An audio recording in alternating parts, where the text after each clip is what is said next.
Hello, everyone. Glad y'all can make it. Join us tonight.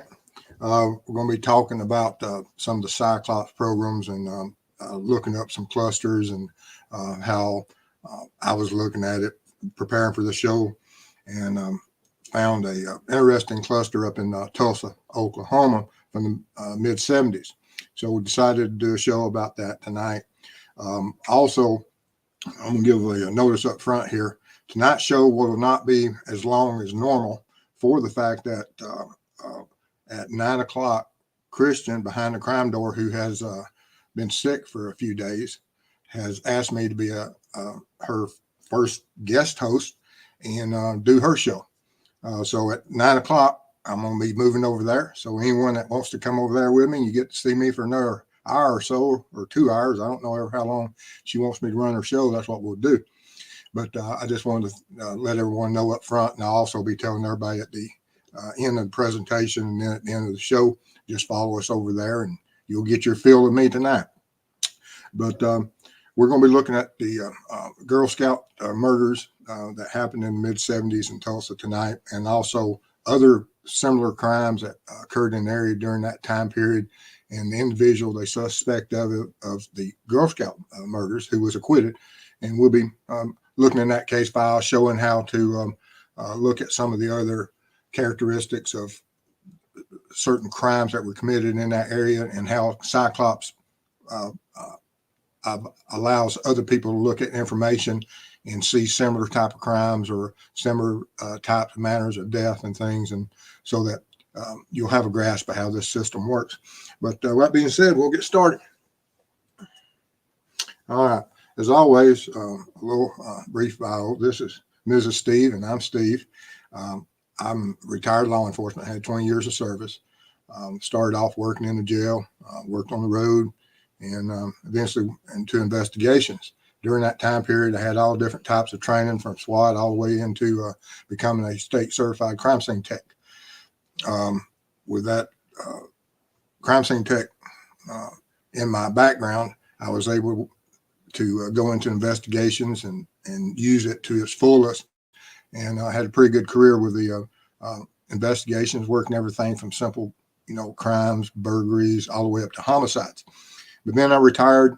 And then after I retired, I became aware of the true crime world and web sleuths, and decided to become an ambassador for law enforcement, and try to see if I couldn't have an impact on the web sleuth world out here, and have everybody come to a better understanding. And hopefully we can move forward as law enforcement uses the web sleuths and the true crime community more and more, it will benefit. And that's what we want to do. But tonight we're going to be focusing that as I was going through the states and was looking for clusters, when I was looking in Oklahoma, of course, around Tulsa, we have it flagged, and you can see, as you'll see in a few minutes, of the cluster that occurred in Oklahoma, and of a certain age group, which all the children here were basically around 9 years old. They were at a Girl Scouts camp, and at Camp Scott in Mays County, Oklahoma.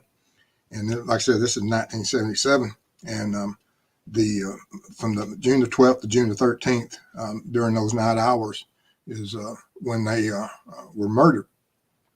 And it's a very revealing and tragic case of so many people around, and so many people may have heard or saw, and it was just a tragedy of what occurred. And the person that was involved, and the people that were involved in investigations, and the person they ultimately tried for it, who was acquitted. And so we still have it that law enforcement absolutely believes that this individual is the offender. But when the offender they took to trial, he was acquitted. Even the DNA, and they had DNA on this case, and very interesting DNA. And we'll talk a little bit more about that, about, how sometimes the profiles of DNA, while you have it, it may not narrow the field down to what is a conclusive case backed and supported by DNA that this is the only individual that could have committed a crime. And this is such a case as that. But as we looked at this case and as I got the data together, I wanted to highlight especially how Ci-CLOPS has other crimes and certain situations that when you look at it and you look in these areas, you'll notice these trends. But these are the three little girls. You had Lori Farmer, Michelle Guise or Guys, I don't know how you pronounce that one, and Doris Denise Milner. And they were out on campground and just enjoying themselves like what they should be doing, like Girl Scouts do. They should be able to go out and enjoy and learn and participate in their activities. And no one ever expected anything like this to occur. And who does? But there's such evil out there that it can strike, and it most certainly struck this community at that time. But as I was looking at their case, and when I was looking at the offender that they blamed and indicted for and tried, I also looked around the area, and there was some notable things about the offender. Gene Leroy Hart, he has a criminal history. He was a Native American, and there's a area out there of government reservation, and that he was a part of a certain tribe. I can't remember. It may be Cherokee. I can't really remember, but I think it might have been Cherokee reservation up there around it. Some of the locals will absolutely know more about that. But this man here had a criminal history of kidnapping, rape, burglary, and he had, while he was serving time for the kidnapping and rape of two women, and for the burglary charges, he escaped in 1973. And he was arrested April the 6th, 1978. And that's the time period we have to look at, because there's other crimes that there might be that came along later on that you can eliminate that he's not a part of due to the time that he was in jail. And after he was in jail, he died. But we're really focusing on these dates and crimes that occurred, especially between 73 and 78 in the Tulsa area. And they stand out because it was a high crime period, certain types of crimes, certain types of manner of death, hands-on. It wasn't gunshots. And there's different types of profiles for offenders that murder with their hands versus firearms or weapons. They're a different individual, different animal, different predator.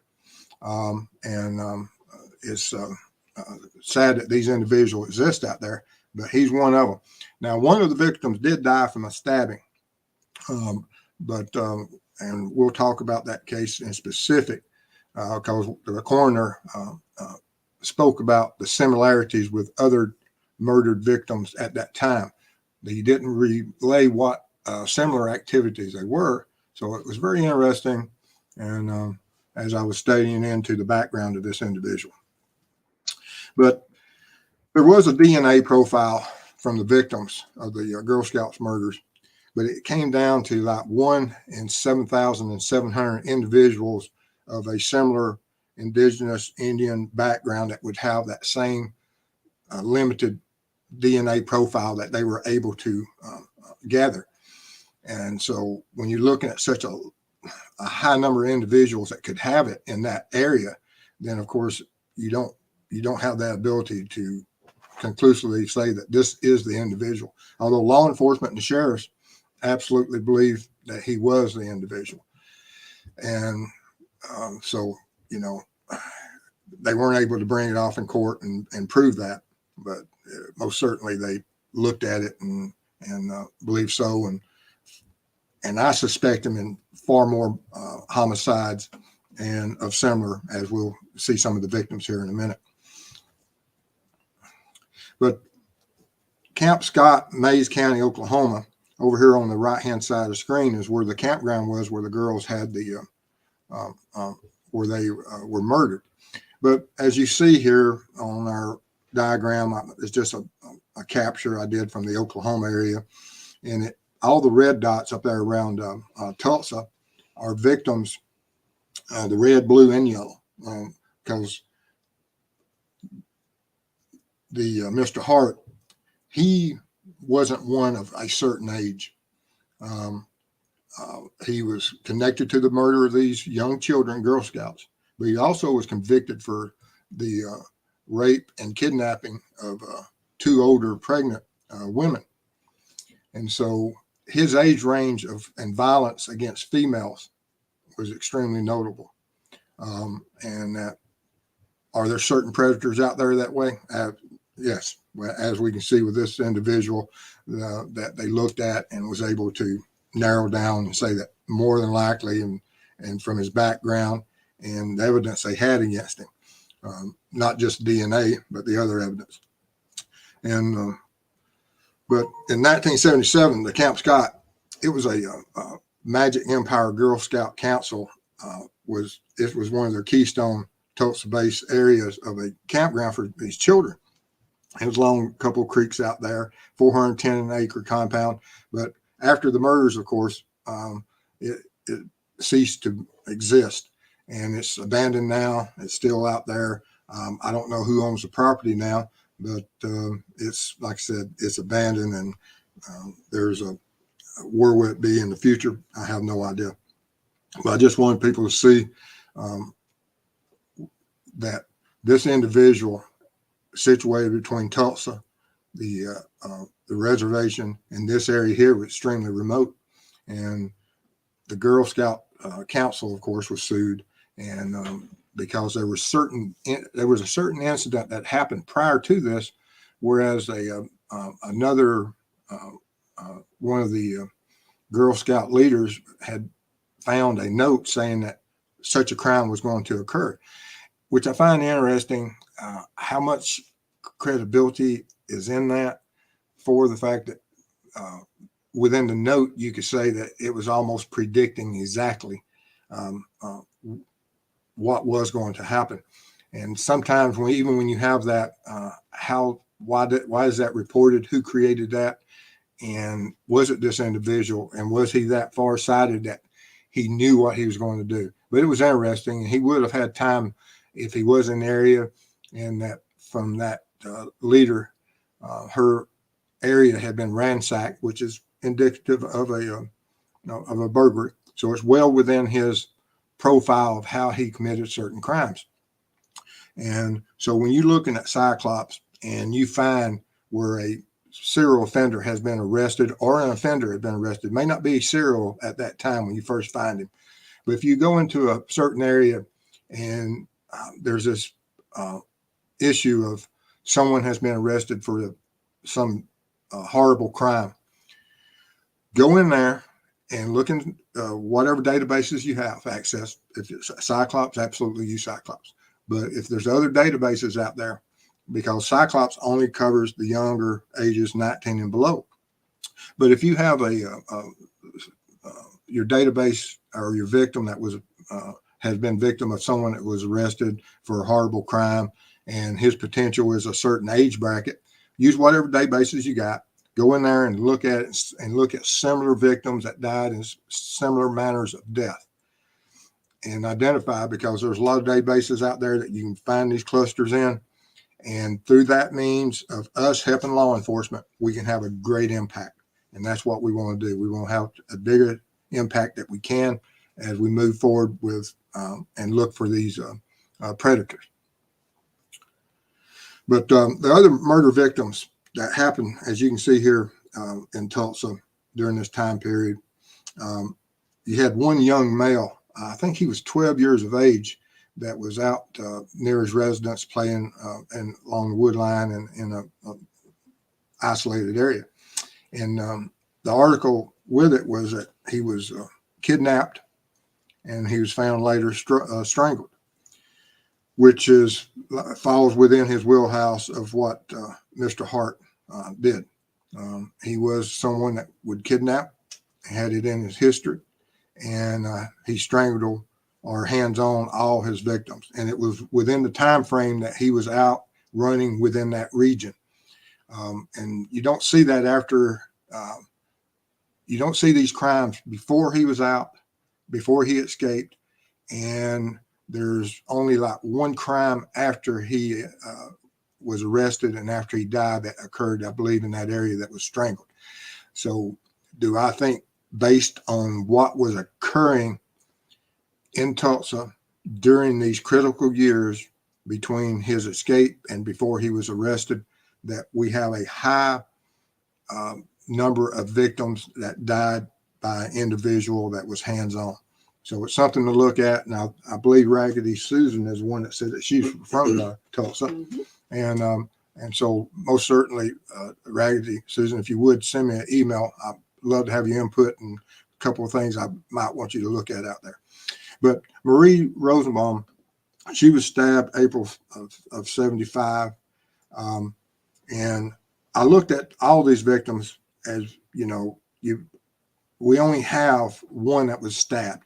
Marie Rosenbaum, that was the one where the coroner, that she was stabbed, multiple times, I think 60 plus times. But the coroner in one of the newspaper articles said that she had similar injuries as the other victims, female victims in that area at that time. So there was something that was driving that coroner to believe that it was linked to other victims during that time period. And you had either James Willem he was talking about, or Shirley Beatty, because this was prior to the Girl Scout murders, and that was strangled. And that's one other thing about databases. We may not have all the victims that have occurred out there. That as we do our research, there may be some other victims out there that we don't have, and we're limited by local knowledge. And that's one of the things that if Raggedy Susan in the area, she may have resources whereas she could find out more victims. And what that coroner was talking about in April of 75, when he made that announcement that there was other female or other victims with similar injuries that was occurring at that time. And then we get to the three girls, Lori, Michelle, and Doris, that were murdered at the Girl Scout camp. But then we look at Laura Long, who was suffocated. Now, there were some suspects that law enforcement looked at and said that they were possibly involved, but they never charged them, never followed up on them, and didn't investigate, and never brought anybody to trial on it. But like I said, when you're looking at these cases, you look at them, did Hart kill all of these victims? Don't know. But is there a probability? And I think there's higher than average probability he was involved in at least one or two of these other, and maybe some more that we don't know about, because there would have been some missing. And I think there were some missing people in that area at the time that's never been found, that I found that would be interesting if I could get some more information from that area. But anyway, that's what I was going to do tonight. Basically, is that as we run our shorter show tonight, and I go and move over to help Christian in just another 20 or 30 minutes here, that I wanted everyone to understand what Ci-CLOPS was developed for. It's a system that Mrs. Steve and I, and with the help of our volunteers, have decided that we're trying to get as much information out there, whereas you in the true crime world can use this information, look at these clusters, and try to find. And if you find a cluster, send me an email. We'll look at it together. It's steve@truecrimeweb.com, and we'll look at them because there's thousands of them, of people out there missing across this country. There's thousands of children that's been murdered, and within a certain narrow window of opportunity. And that's what we have to do. We just have to work together and see if we can't find some.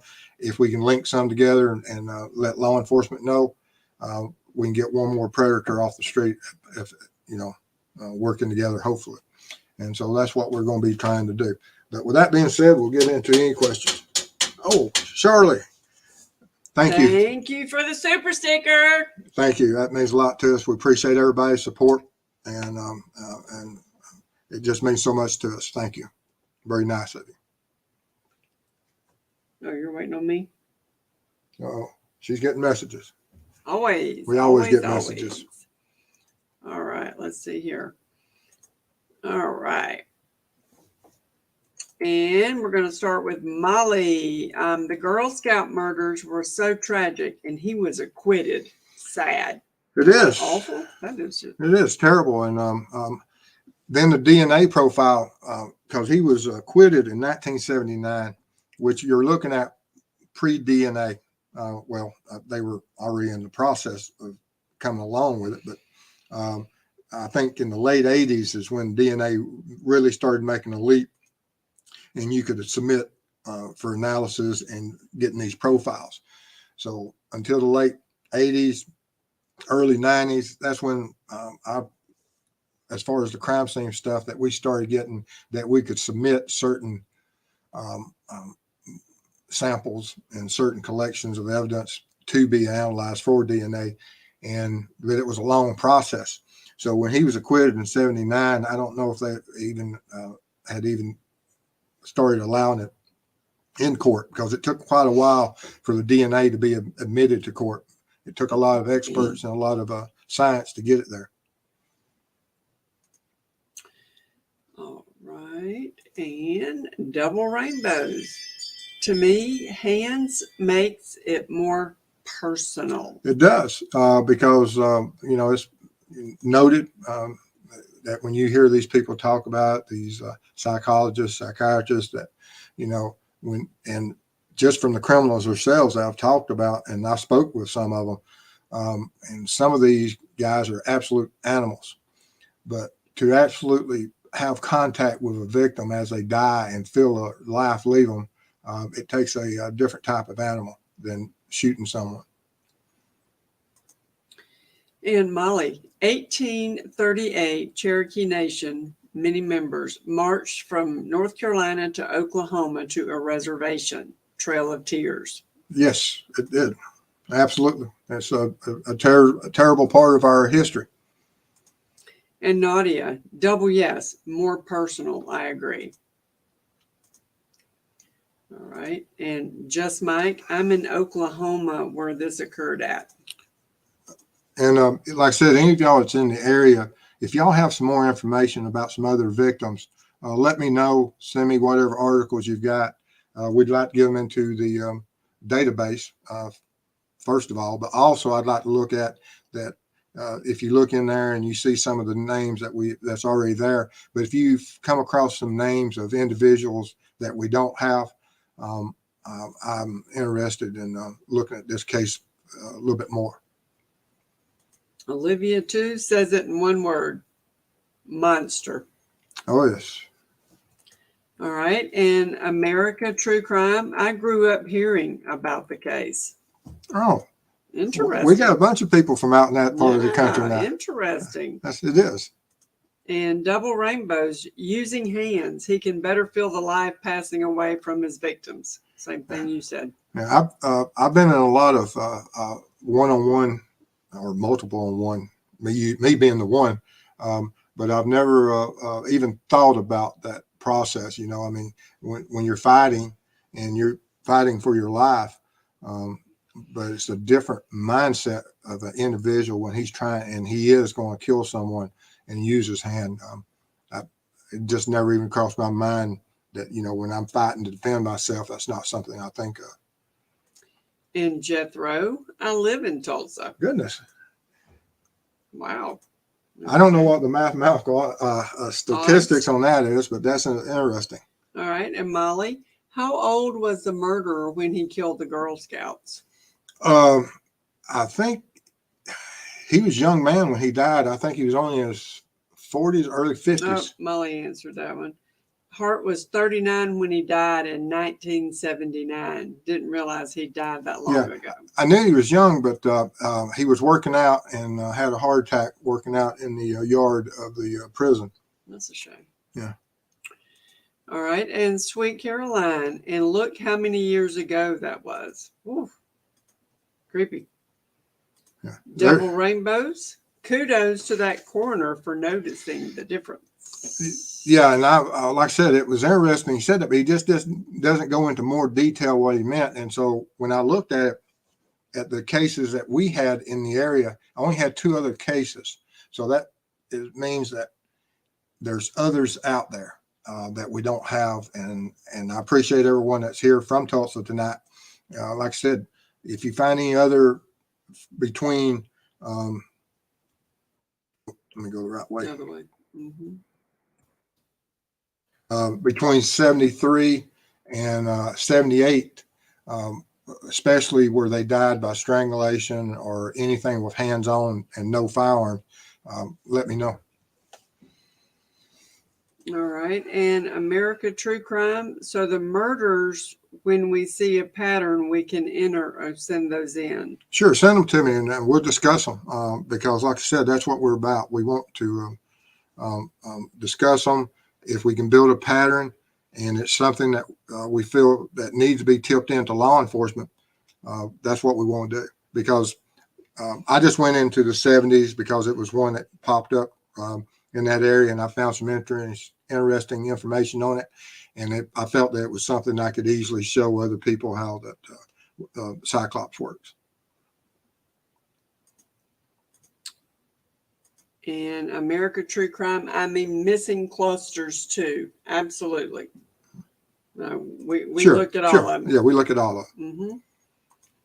And then Molly, I recall another issue with this case was those girls' tent was the furthest away from the campsite and the counselors, a significant distance away. Did you read that?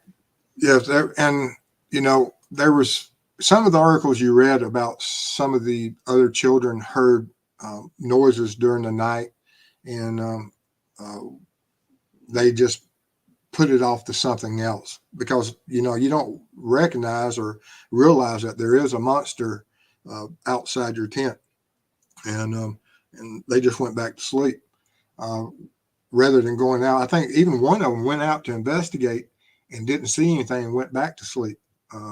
And I'm sure they narrowly missed the same fate. So that's all the questions, but I have one. Okay. So you had a man on the top of the list out there. The boy. So why did he just kill one boy and then the rest girls? The reason I included him in it was that the article on him said that he had been kidnapped.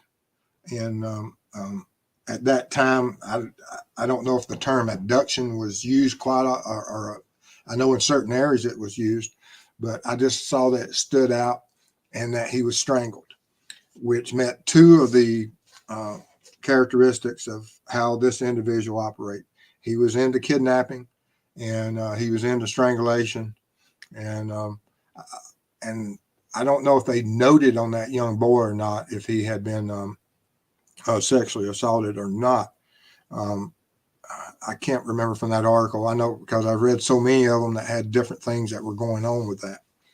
And, but it was something that's the reason I just noted him in there with it. Interesting. Yeah. Because this guy was a burglar, and that's the thing about burglars.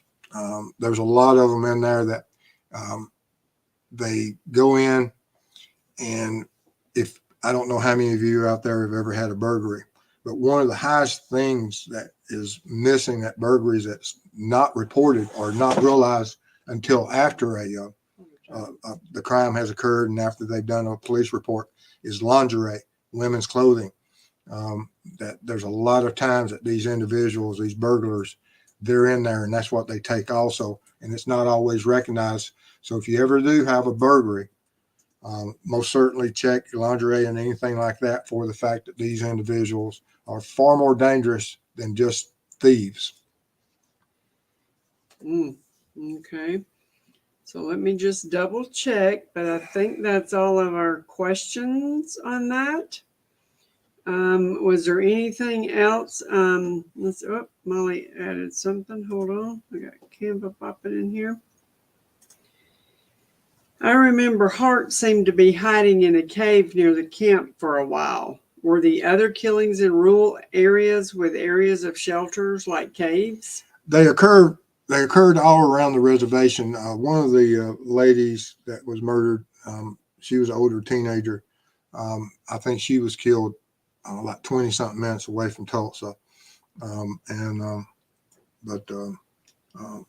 he was mobile and throughout this. And like I said, not that he's definitely linked with every one of them, but I highly suspect that he was involved with at least one or two of these, and whatever the coroner was referring to that had similar characteristics of that stabbing and strangulation that the other girl died of. All right. And Molly at True Crime Web, the prayer list worked for me yesterday. Thank you. Yeah, we're so glad that Molly is back and able and feeling better. We was all worried, and I'm just glad to have her back because she's a tremendous amount of help on so many different levels. If y'all just knew how, but we most certainly appreciate everything that Molly does for us. And we're adding Deborah Young to the prayer list. She is battling stage 4 cancer. Okay. And so she is there. We got another question pop up here from Nikki Moore. With the reservation right there, who knows how many victims are buried there? And that's another thing is that where and when did he start? Now, he was in jail for a time, but even when he went to prison for the kidnapping, because he was serving 305 years when he was acquitted, he still had 300 plus years to serve on his sentence. But the two women that he kidnapped and raped that were pregnant, those weren't his first victims either. And that's exactly right. Where did he start? When did he start? And what was that range? And because he was a monster during that whole time and prior to. All right. And Dandelions and Daisies, did he only live in one part of the country? He wasn't a long distance lorry driver or anything like that? Not that I've found or seen in the research. I haven't went that far back because, like I said, I just concentrated on this small part of his life from the 73 to 78 of where he was in an area and had been credited with killing 3 children and also kidnapping 2 women and doing burglaries and escape. So he was active within that 5 years. And Double Rainbows, he looks like he is of American Indian heritage too. He is. Mm-hmm. And they said he was. That was part of his history. Okay. And America True Crime, probably should have read that before I put it up there. I recall reading some research where in profiling, there is a difference between burglars who take opportunities to do assaults versus those whose primary objective is assault. Yes. Then opportunistic burglary. He added that on another line. And you're correct. Sometimes they do. That you have what is their focus, and and that's one of the indicators that you may have that that you have a burglary that you go in and there's no lingerie, there's no messing with women's clothing, and they just take items. Doesn't mean that burglar at some point, if he comes in contact with a victim, that he might not become a sexual offender. But then you have the burglars, whereas they do go in and you could link, and I've linked a lot of burglaries I've seen in my past of where no matter what materialistic took things they took, the TVs, whatever, guns, but they would always take women clothing also. And of course, when you ask them about it, it's for their girlfriends. Yeah. Their girlfriend. Always a girlfriend. Blame it on a girl. Yeah. All right. And kid check the rhyme. Bernice Coleman was killed by strangulation on 1/15/77 in Tulsa. Unsolved. I wrote it down for you. Okay. Thank you. And that's, but that's still after the coroner. But let's see. Yeah, the coroner was 75. So we had. That actually falls in line, though. It does. 17. Yeah. Yeah. Oh, yeah. No, I mean, because I can't imagine him breaking for a year and a half. No, right? no, 2 no. years, Yeah, he was years. extremely active. I appreciate that. That's another one I'll put on there and look at it and see if they had, because I'll do a geographical study on him also. Mm-hmm. And Ann just had a serial killer nabbed in Virginia, the shopping cart killer, linked to 6 murders so far, dubbed that because he left some of his victims in shopping carts. Yeah, Oh, my word. yeah, that's his mode of transportation for him. Was a shopping cart? Yeah. Oh, my gosh. That's crazy. All right, so let's see. I got some more popping in here. Hold on one second. And Sean, I sent a directional tip into LE on the Delphi case today, a direction that has not been mentioned on any YouTube channels. I hope it is fruitful. I hope so also. And actually, when I go on Christian Behind the Crime Door, I had asked her whenever she made note of, because I asked her, I said, what topics do you want me to talk about tonight when I'm your guest host? And that's going to be the Delphi angle of the search on the Wabash and on the cellmate statements. So any of you that are interested in the Delphi stuff, just follow me over there in a few minutes, and we'll be covering that for the next couple of hours. Be on a different kind of format. I'm going to be trying to do the what Christian does and how she does. She doesn't have a presentation. She does it with ease of when she goes in and when she talks about subject matter. And so I'm going to try to follow her format. I'll never be able to do what she does or how she does it with ease, but I'm going to try. In America True Crime, profiling can demand being very detail-oriented and observant.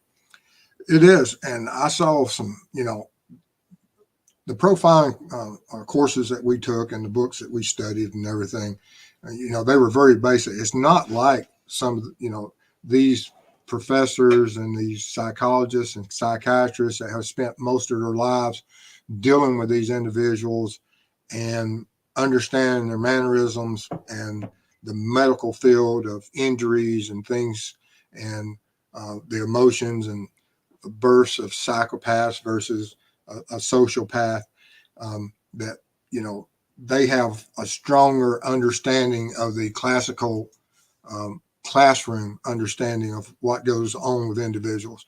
Law enforcement profilers, when we talk about things and from what we learn, it's just based on the criminal aspects of times of opportunity, their fantasies, their hunger, what drives them. Are they visionary, thrill killers, or, whatever type of individual it is. So, because we in law enforcement, what we're looking for is just the simple, basic animal predator and the characteristics for them. But it's still quite interesting. But we never have the full understanding of what the professionals have. All right. And Cindy, when these guys are put in jail for brutal rapes and then are released, will then start killing their victims so there are no witnesses? That's a very interesting, that's a very good question. And it is. And a lot of times you can tell. One of the things that they told us to note about is that if you ever find a victim that's been strangled and there's a knot and what type of knot has been applied, it is going to be an offender more than likely that in the past was convicted by someone that became a witness. And they're not going to go back by letting a witness ever testify again. And so that was just one of the interesting things that we were doing our studies and our profiling and things about. You can tell about certain individuals and their criminal histories, especially even from if they use certain knots and ensure that witness wouldn't survive. All right. And Ann, Virginia regrettably has several infamous serial criminals, including the creep that some federal LA refer to the worst serial offender you never heard of, Mike D. Bardedoben.